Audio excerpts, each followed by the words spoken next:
सुद्धा अनेक ठिकाणी पाण्याचे प्रश्न लोक भेटले होते पालकमंत्र्यांना, पाणी सुरू होत नाहीये. नेमकं मग पालकमंत्र्यांचं लक्ष कुठे आहे? मी गेले 2 महिने महाराष्ट्र सरकारला विनंती करते, ट्विटच्या माध्यमातून तुमच्या सगळ्यांच्या सहकार्यातून अनेक लोकांना फोन करून भेट घेऊन, की पुढचे म्हणजे मी हे 2 महिन्यापूर्वी सांगितलं होतं की पाण्याची तीव्रता, मागच्या वर्षी पाऊस चांगला झालेला नाही, त्याच्यामुळे पाणी सातत्याने लोकांच्यात आम्ही सगळे असतो.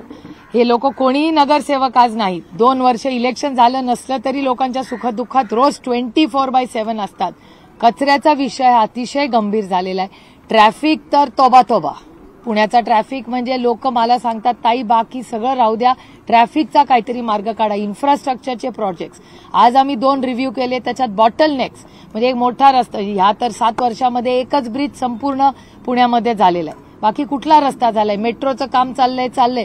हे इतकं वेग इंटिग्रेटेड हे काम करायला पाहिजे होतं, तसं झालेलं नाही. अनेक रस्ते आहेत जे एका ठिकाणी एका मोठ्या प्रोजेक्टपर्यंत येतात, नंतर बॉटलनेक होतो.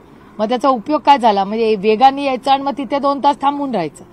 त्यामुळे अतिशय विस्कळीतपणा गेल्या 7 वर्षामध्ये पुणे शहरात झालेला आहे. पुण्याचं मला विचाराल तर इन्फ्रास्ट्रक्चर सुधारायच्या ऐवजी ते खराब होतंय, असं एक नागरिक म्हणून आणि लोकप्रतिनिधी म्हणून माझा हा या सरकारवर आरोप आहे.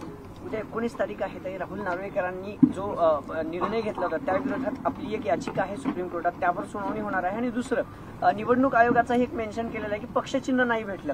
कसं बघता उद्याचा निकाल? हा खरं तर ऐतिहासिक असणार आहे.